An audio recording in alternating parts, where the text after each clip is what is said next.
bienvenue dans cette série de Sexo-Gestalt, les métamorphoses du couple.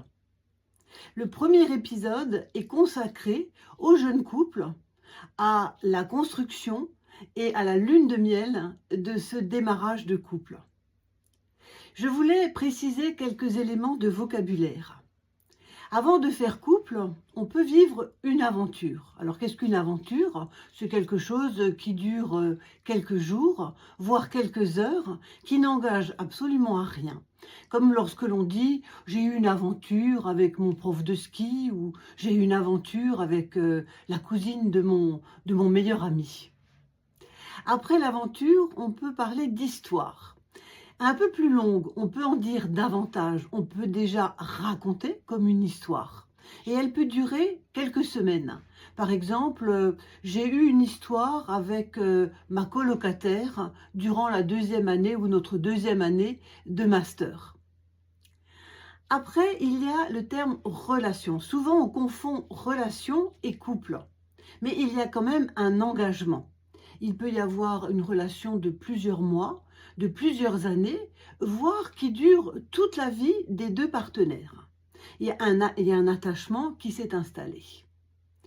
Et enfin, le couple, pour la sexothérapie, le couple a deux critères, répond à deux critères, c'est-à-dire le fait de vivre ensemble et d'avoir une relation sexuelle. J'ajouterai un dernier élément de vocabulaire qui est la conjugalité. Alors c'est le couple dans un versant plus formel. Le mariage, le pax, les aspects patrimoniaux, voire juridiques.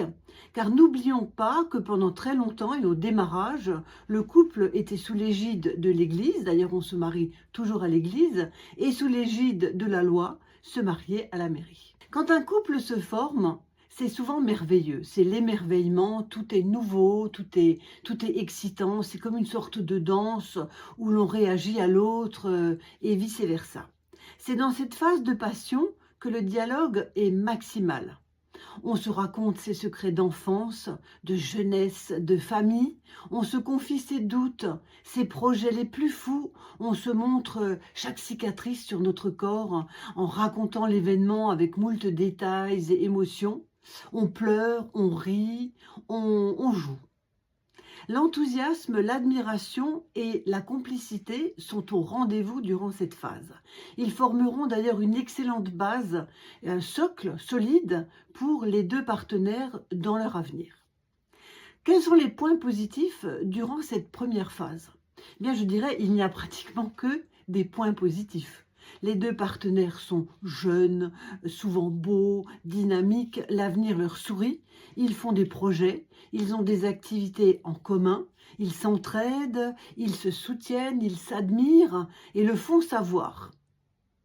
La relation sexuelle est au beau fixe, elle soude les deux partenaires et à ce stade-là, on n'évoque jamais de problèmes sexuels ou techniquement sexuels. Le désir, l'appétit sexuel, l'excitation sont un booster formidable pour ce jeune couple.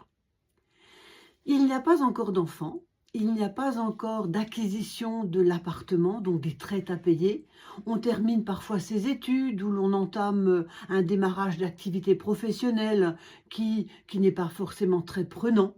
Le couple a du temps pour lui, chose importante. En résumé, il y a de l'intimité, de la solidarité, de la complicité et ces trois éléments devraient être cultivés durant toute leur vie. Quels sont les premiers défis dans cette construction du jeune couple? Il faut progressivement construire une relation solide pour passer de l'idéalisation à la réalité. En effet, chaque couple est unique, chaque individu est unique, comme le dit souvent la Gestalt.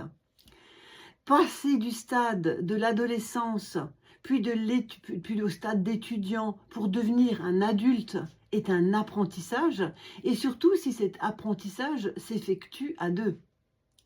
La passion, la confiance, la complicité se nourrissent au quotidien.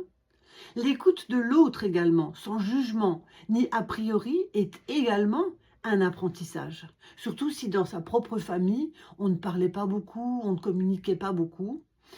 S'intéresser à soi est important, prendre confiance en soi, mais attention aussi à l'autre, faire preuve d'empathie, de tolérance, de gentillesse.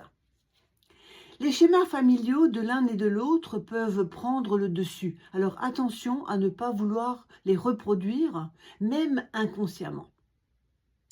Je vous propose un petit exercice de sexothérapie en couple durant cette phase lune de miel sur vos désirs, vos attentes, vos besoins sexuels. Prendre un moment avec votre partenaire et vous poser les questions suivantes. Qu'est-ce que j'aime dans notre vie amoureuse et sexuelle? Et qu'est-ce que j'aime moins?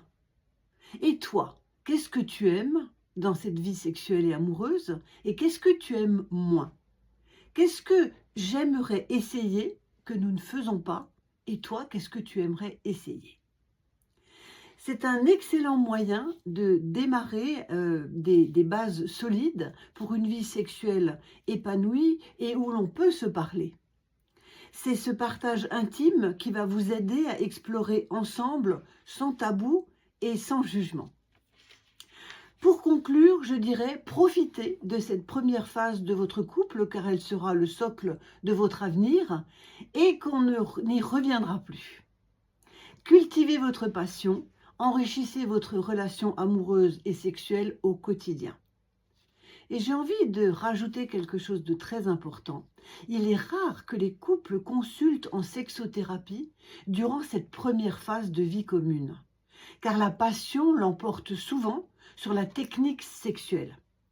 Mais attention, n'oubliez pas, une mauvaise gestion de l'acte sexuel, par exemple l'éjaculation prématurée ou la difficulté d'avoir un orgasme ou un trouble récurrent du désir, peut vous entraîner ou vous rattraper lorsque le couple entrera dans la phase de vitesse de croisière. Donc, si vous avez des petits soucis, consultez un spécialiste, un sexologue, un spécialiste de couple. Si certains dysfonctionnements venaient à s'installer, il suffit parfois d'une ou deux séances pour en venir à bout et de trouver des pistes. Je vous remercie d'avoir regardé ce premier épisode. L'épisode numéro 2 est consacré à la vitesse de croisière du couple. À très vite.